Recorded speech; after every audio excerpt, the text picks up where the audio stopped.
Des centaines de mineurs se retrouvent dans la même situation que la petite Sally selon le directeur du centre de guidance infantile et familiale. Le viol prend des proportions de plus en plus inquiétantes.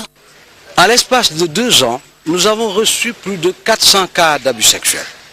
Du point de vue médical, après l'agression, la victime reste hantée par cet acte que d'aucuns qualifient de criminel alors que le bourreau est souvent impuni. Il y a de quoi s'interroger selon le père de cette victime. J'ai été convoqué le 23 juillet pour le procès. Je suis allé voir mon avocat le 22, c'est-à-dire la veille. Nous sommes allés ensemble au tribunal et nous avons appris que l'affaire a été jugée. Le prévenu a été libéré pour, dit-on, absence de preuves parce qu'il est adulte mineur.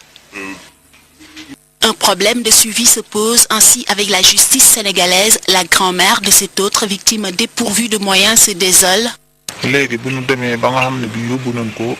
Une fois au tribunal, le prévenu a été jugé et condamné à 10 ans de prison ferme, plus une amende de 2 millions de francs CFA. Mais depuis lors, il n'y a pas eu de suite.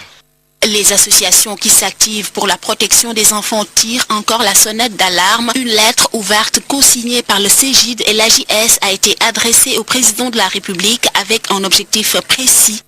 Monsieur le Président de la République, nous devons nous engager résolument à protéger les enfants de notre pays contre tous les fléaux qui les assaillent. La maltraitance, l'abandon et particulièrement les abus sexuels. Des solutions, il n'y en manque certainement pas, mais aujourd'hui, nombreux sont les citoyens qui ignorent qu'au Sénégal, la peine retenue contre le viol peut aller jusqu'à 20 ans. La loi, elle est là, elle est assez sévère pour les cas de viol, avec séquestration, c'est 20 ans ça peut aller jusqu'à 20 ans de prison. Qui n'a jamais entendu ici au Sénégal 20 ans de prison pour un cas de viol? Et pourtant, c'est prévu par la loi. Pourtant, l'agression sexuelle est extrêmement grave en zone de conflit. Le viol, c'est un crime contre l'humanité. Cela peut être considéré comme un génocide lorsqu'il est pratiqué à grande échelle dans les zones de guerre. Le viol peut ainsi mener à des pratiques mal vues par la société sénégalaise telles que la prostitution. Lorsqu'on est victime de viol, il y a bien souvent une baisse de l'estime de soi. Tu sais que l'estime de soi, lorsque l'estime de soi est basse, l'individu pense qu'il peut s'offrir maintenant à tous les autres. Parce que quand je ne m'aime pas, quand je me sens souillé, quand je me sens diminué du point de vue de la valeur que je m'accorde ou de la valeur que ma société m'accorde, je peux donner mon corps parce que ce corps-là ne m'appartient plus, ce corps, je ne l'aime plus.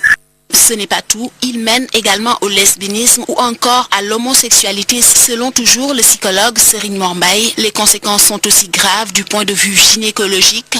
La femme ou la fille violée doit être considérée comme ce qu'on appelle